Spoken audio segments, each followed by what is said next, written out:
Hello, good sir. It's such an honor to meet you. You are acting royalty as far as I'm concerned. So this is Oh, this is not too this is kind. great for me. Thank you very much for taking the time. Oh, not at all. I'll take all the time now, Chris. You got me. Well, so when you were filming this movie, what were you more intimidated by? Was it fist fighting J Lo or was it dancing with her? That's very good. It could well be the dancing that my heart was kind of racing because I have two left feet and I don't move so well. And obviously you're with a person that is the world's best at understanding choreography, whether it's a fight or a dance. So yeah, I was out of my depth, out of my league, and I was sweating a little bit under the collar. But gracious Jennifer took care of that, and she took the lead on the dance, which I really didn't mind giving away. And anything to make me look good. And she was extraordinary in the fight sequence. But I have to say, initially on the page it was a bigger dance scene, so that got me very nervous. Yeah, I can imagine. I mean, you handled it like a pro. I had no idea you were nervous, but knowing me and knowing that J Lo is one of the greatest dancers of all time, I was like, "There's no way that he's not a little bit nervous." Yeah, you're right, you're bang on, you got me Now, 100%. I was you did such a great job in this. I've heard a lot of actors talk about how antagonists they rarely see themselves as the villains, and they tend to rationalize their own behavior. But Adrian's just a real son of a bitch. How do you feel like he probably rationalizes his actions to himself?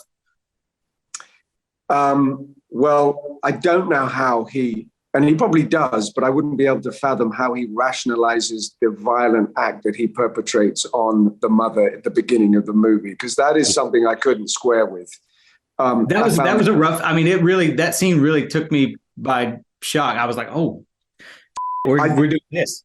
I agree. I don't think we've ever seen that before. And that level of violence was deeply, deeply unsettling. And I guess it went to set up what a troubled character he is and what she's up against when she's on the run. So I guess it amplifies his villainy and the need to get away from him in a great way. But boy, how would he rationalize that? I think, he's toxic. He's toxic in every way. He's a military guy, and he's crossed over into a very gray area of arms dealing and human trafficking, and he's building a mini empire. And Jennifer's character has a moral backbone and some integrity and shops him. And I think he can't fathom how, I think in his mind, he has a relationship with her and business, and he's attracted to her as well. And she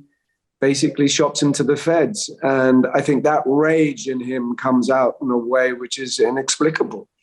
And it just shows you what a toxic character he is. But I guess anyone that's human trafficking or in arms is going to be vaguely toxic anyway. But so it's a lesson to all of us to stick with the right company.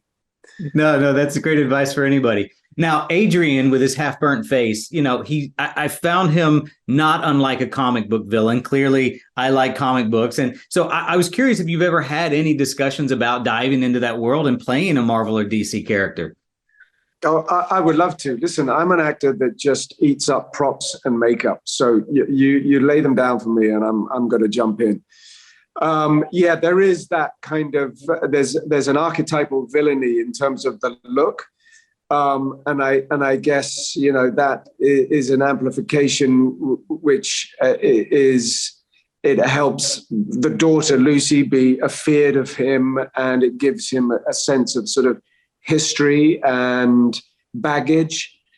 But I have to say, I don't think I'll readily jump into a villain wearing an eyepiece, because I couldn't see out of my eye on one side half the time. And when you're thrown onto an icy mountaintop with Jennifer coming at you for a fight sequence for the best part of a day, I kind of regret that decision now.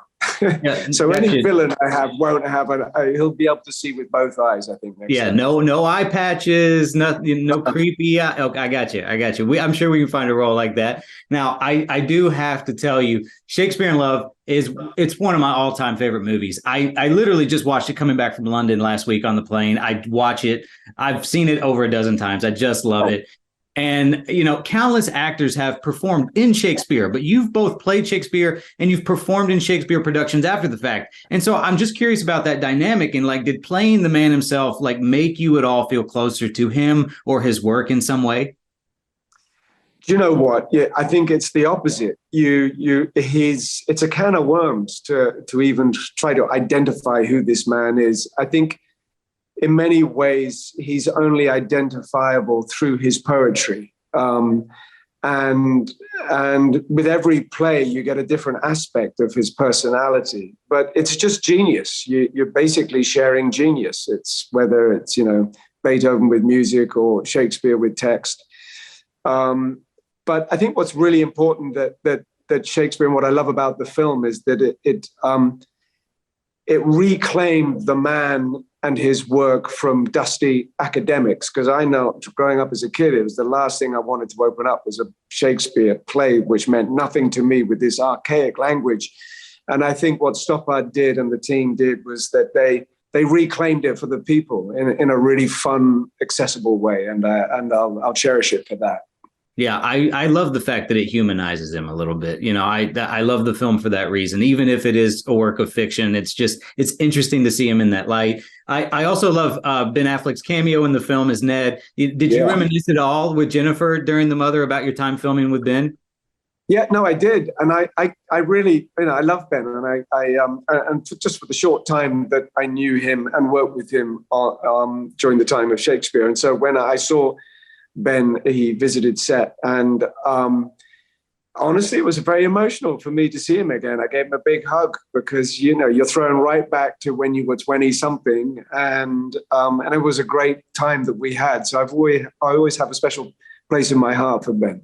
Oh, that's awesome. I love to hear that. I want to bring it back to when you said earlier that you're all about makeup and everything like that. I did want to say I'm a big fan of your brother Rafe's work too. And for our audience, his portrayal of Voldemort was so iconic and memorable in the Harry Potter series. And now that HBO, they've announced that they're going to be redoing the series. I'm just curious if that's anything that you'd be interested in joining on, since you didn't really take a part in that the last time. If they, bringing that back, is that something that you'd be interested in joining? I'm trying to find that piece of makeup and that eye thing again. Maybe I need that for an audition. I don't know. I just heard that recently. It's great that it feels like it was only yesterday. I don't know why we have to reinvent everything, but I guess this is what happens. Another generation. I will say the benefit to doing it this way is that, like, I agree with you that it just feels like yesterday with the movies, but at least they're adapting them to series now. So you can get a little bit more in the weeds. I think they're planning each book to be a season of the series. So, ideally there would be like 7 seasons. I think you're right. The structure of television now, it's so brilliant, sophisticated, and the map is just wide open. So you're right. It allows that material to be re-examined and take the viewers in a different direction, or open up pockets that they wouldn't imagine they would have the time in a cinema to see. So I think actually television is really exciting in that way. Mm-hmm. I think that'd be a lot of fun. But on the topic of you and your brother, I know you guys have performed plays together. Have you guys ever discussed doing a film together? Do you know what? When I was, I left drama school, I think at 22 or 23. And actually, while I was at drama school, I think I snuck in and did a kind of tiny role in a TV film with him or something. And I was literally in the background. So we've done it. We've been there. We've done it. But it'd be lovely to do it again, and not something that I'm sneaking out of drama school to do. Something that I can stand up and be proud to do. I think that would be awesome to see you guys on screen together. I would also love to see you on stage. I've never got the opportunity. I really want to. But thank you so much for your time. I know you have more people to talk to. This was such a pleasure for me. Thank you, Joe.